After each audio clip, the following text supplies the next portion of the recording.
Okay. So everybody, welcome back to Kodel Kol Shira in partnership with Breslov.org. So today we're going to try to understand the phenomenon of why Yitzchok Avinu, Yitzchok's the great tzaddik. Yitzchok has Ruach HaKodesh. Yitzchok knows a lot of things. So how is Yitzchok constantly fooled by Esav? I mean, how is that possible that Yitzchok can be fooled by Esav? Esav used to come over to him and ask him such silly questions that he was like a big tzaddik. How do I take meiser on my salt? Now we know there's no such a thing as meiser on salt. But he wanted this, he was trying to show his father that he's such a big tzaddik. He's such a big tzaddik that he even wants to take his meiser, he wants to take off the tithe on salt as well. But for Yitzchok to fall for that, let's understand the inner meaning of what was Yitzchok really finding within Esav, and what was he trying to uncover within Esav?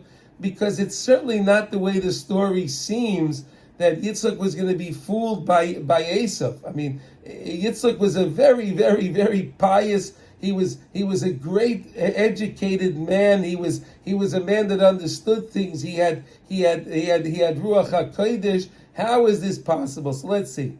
So Reb Nossan says now here. And this is an amazing lesson. Here, let's see.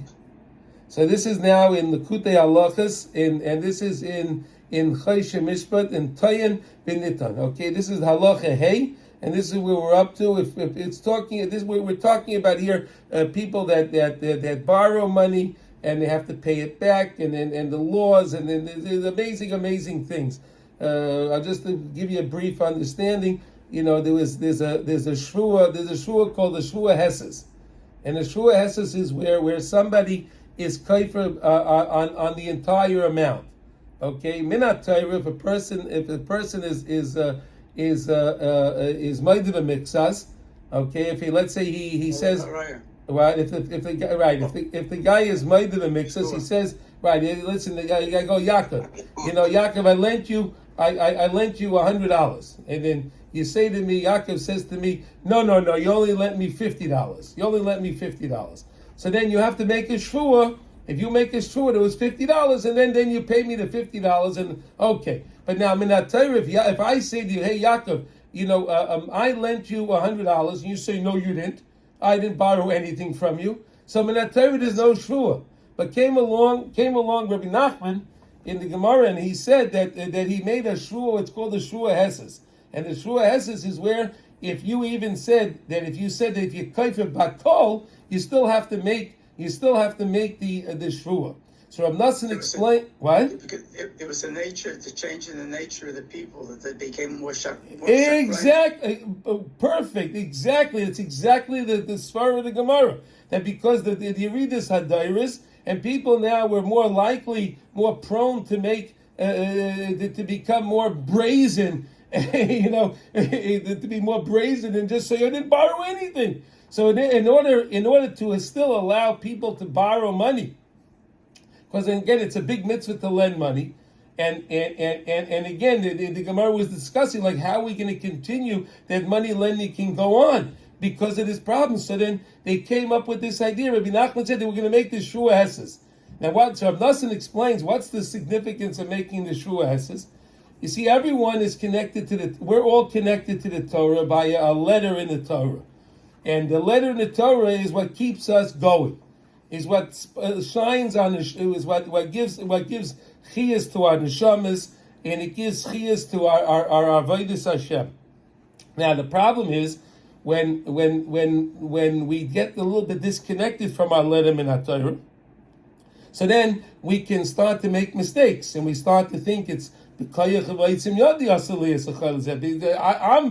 in charge of what I make, and I'm in charge of that. Comes along Rabbi Nachman, he says, no, make a shvua. Why? Because we make a shvua, you pick up the Sefer Torah, you pick up a pair of tefillin, something that has isis in it.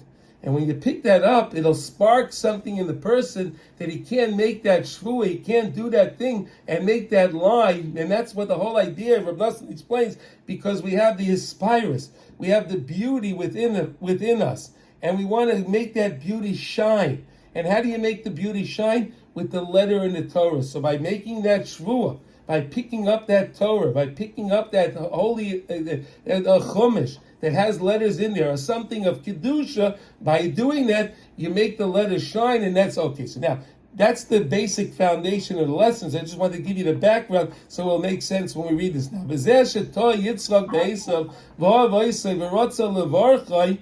And that's why, and that was the mistake that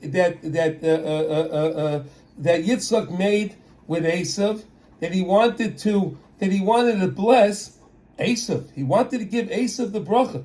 Fascinating. You have Yitzchok as Esav kitzayid bepiv. Yitzchok loved Esav because he used to give him good delicacies. He would feed him good delicacies. Seems so... What? It's nothing. No. It seems so strange that Yitzchok's involved in worldly things. He wants delicacies. This is Yitzchok Avinu, the one that offered himself to be a carbon on the Mizbeach. He's someone is megushim. He's involved in physical things like this, that he needs the food of Esav. Whatever he would trap, he would give him. He would eat. Yitzchok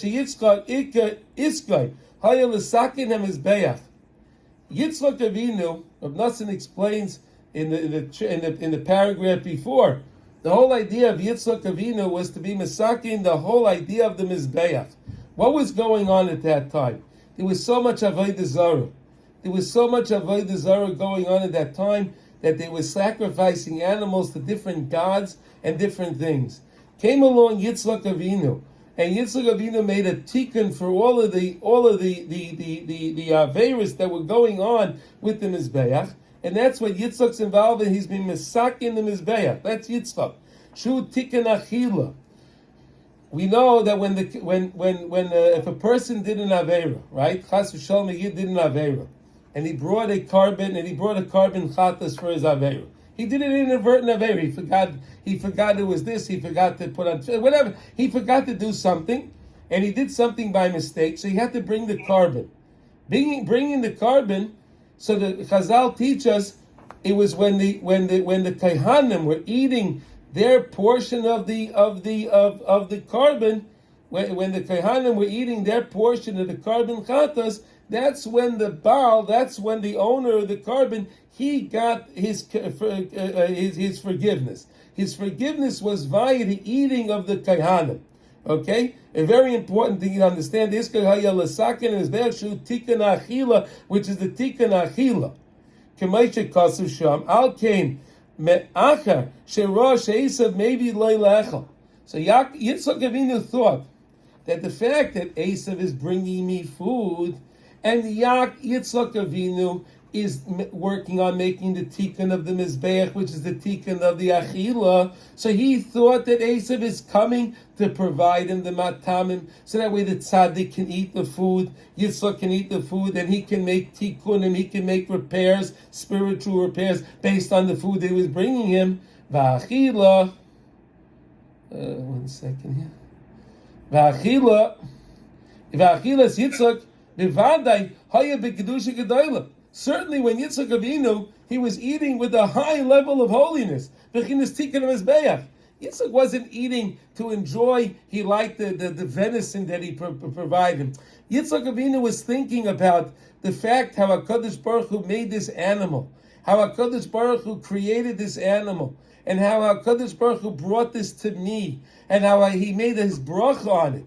And how he was thinking about all the beautiful things that HaKadosh Baruch Hu prepared to bring me this matamim right now. And Yitzchok Avinu would be involved in that. So he made tikkun, and that was a tikkun of Mizbeach. As we know today, the Shulchan Aruch says the Shulchan is mechaper k'Mizbeach. And we have to know that. So when we sit down to eat a meal, if we sit down and we think about it before, rather than just rushing in and snatching up that bracha real quick, and you think about it. You think, I'm about to eat a suda. HaKadosh Baruch Hu prepared all this food for me. He prepared this food. He gave this to me. On this past Rosh Hashanah, it was stamped and signed that I would have this sandwich. I would have these fruits. I would have these vegetables. I would have this sandwich. And then you think about that, how HaKadosh Baruch Hu gave it to you, and you make the bracha wonderfully, and you make the bracha with a little bit of intent, a little kavanah when you make the bracha, then it's shulcha mechaper kimizbeach. Then the table can bring kapara, can bring forgiveness the same way the Mizbeach brought the forgiveness. So today we don't have the Mizbeach, but we all have a shulchan, and we know that the shulchan is doimik Mizbeach. That's why you're always supposed to keep salt on the table, because there's always salt on the Mizbeach. And that's another reason we're supposed to always have salt on the table. Right? We keep the table clean. Right? We don't the people don't, you don't sit on the table, you don't do different things, because the table is doimik Mizbeach. And therefore Yitzchok Avinu loved Esav. Why did he love Esav? Because he was thinking that Esav was helping him with his tikkun hamizbeach.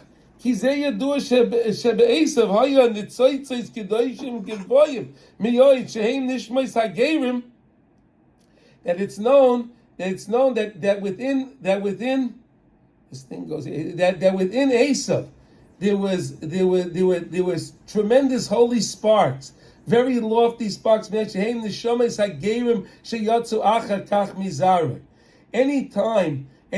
you meet a Yid, anytime you meet a Ger Tzedek, right? And we have so many Gerim now. Baruch Hashem, we all met a Ger, we all met Gerim.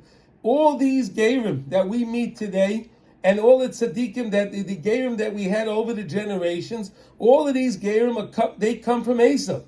They're Goyim. They come from Esav. They're brought in to become part of Amcha Beis Yisrael. So Yitzchok Avinu saw all of those sparks, all of those neshamas that were going to come out of Esav. He saw that, and he saw such beautiful, beautiful, beautiful neshamas that he saw coming out of Esav. These holy neshamas. Again, sheyotzu achakach mizar. T'may shomer v'seinu zal al pasuk yitzayid bepiv. Meramez al elu neshamas.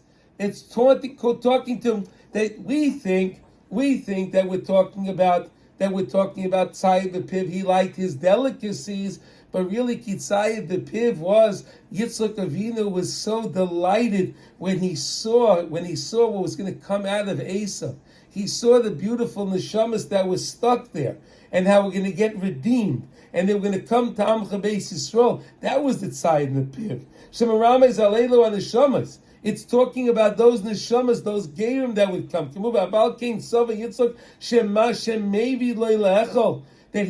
why Yitzchok was contemplating that what Esav was bringing him to eat. Shemefirish gam came b'zeh pasuk. It's in the pasuk Yitzayid b'piv shekavanosai la shemayim shemeichmas hatoiva kovish etzlai, because there was so much good. There was so much good that was trapped, that was kovish, that he had to conquer, and it was trapped next to him. And that's what Yitzchok Avinu saw in Esav. We know that Esav he had such an ability to be someone so lofty. He had someone to be much greater than Yaakov Avinu. He had the ability. And that's why Yitzchok was trying to bring him to that tikkun. So Esav too can be someone so great. Why was Yitzchok involved in this? We know that Chazal tell us that at the end of time, HaKadosh Baruch Hu is going to go to Avram Avinu, and he's going to tell Avram Avinu that the Gemara says this that your children have sinned. And Avram Avinu say, well, if my children sin, so you have to punish them. And then he's going to go to Yaakov Avinu, and he's going to tell Yaakov Avinu that your children have sinned. Yaakov Avinu said, if they sin, so you have to punish them what they're deserving. And then he goes to Yitzchok Avinu, and Yitzchok Avinu says, Kodesh Baruch Hu, Palga Lai v'Palga Lecha. You take half, and I'll take half. Yitzchok Avinu says, I'll take half. Hashem, you take half. I'll take responsibility for half, Hashem, and you take responsibility for half. So you see, it was Yitzchok Avinu that's going to be the one that's going to come to save us. Yitzchok is from tzchok, laughter, because Yitzchok Avinu sees the end game. He understands. We think it's only justice and din and judgment and justice and these things. But Yitzchok Avinu sees the din of Hashem, but he knows that the din of Hashem is really only rachamim. He understands that the din of Hashem is really rachmanis, and it's not the din for what the din is. It's truly a rachmanis, and because it's a rachmanis, he can see it and he can see the goodness, and that's what Yitzchok Avinu saw in Esav. He saw in Esav that Esav has his problems, but Esav could be someone great, and he was trying to reveal that. Because Yitzchok was involved in the tikkun of his bayach. And how do you make tikkun hazbeach? Through the achilas of carbon, and that's what Yitzchok Avinu was trying to accomplish here. They're each interdependent in one another, and therefore he loved him. That's why Yitzchok Avinu loved. I got to turn the page. That's why Yitzchok Avinu loved what's his name, Esav. And he wanted to give him the bracha Tzayid B'Piv. So we're saying that Tzayid B'Piv is not Tzayid B'Piv that we think. Tzayid B'Piv is really the fact. Hold on here. Is really the fact that he saw the neshamas that were stuck in Esav, and he wanted to reveal those neshamas. That's what he was trying to do. All right, let's see if we can get this big here too. All right.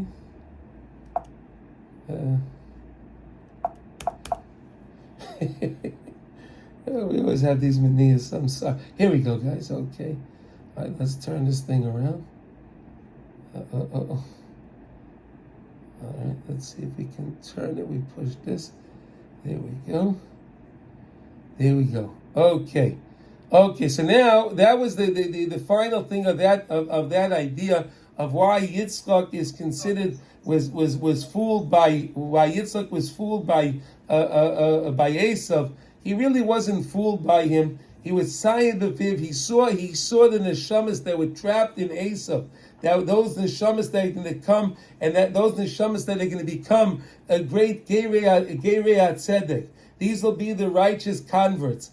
And he saw the greatness in that, and that was trapped in Yitzchok Avinu, and he wanted to lift it up. And how could he do that? When Yitzchok would bring him the food, he would eat it, and Yitzchok Avinu would make the tikkunim on the food. And it says also that Yitzchok Avinu would always tell Esav before he goes out to hunt. He would tell him that he has to sharpen his knife. He has to go and sharpen his knives. His sakin, his knife has to be very, very sharp. Why? So when he makes the shechita on the animal, it'll be a kosher shechita, so it won't be considered an avela, right? Because if the knife is not sharp and you make the shechita, right, so then that animal is not a kosher animal. It has to be perfectly sharp, and then it's a kosher shechita. Otherwise, it's considered an avela, and that's what Yitzchak. So does anyone want to say anything on this? Any comments? Yaakov, wow, everything's clear on this? Amazing. Shimon, is everything clear? Good. Marty's good. Everything's good. Yehuda, okay, wonderful. Okay, thank you, everybody.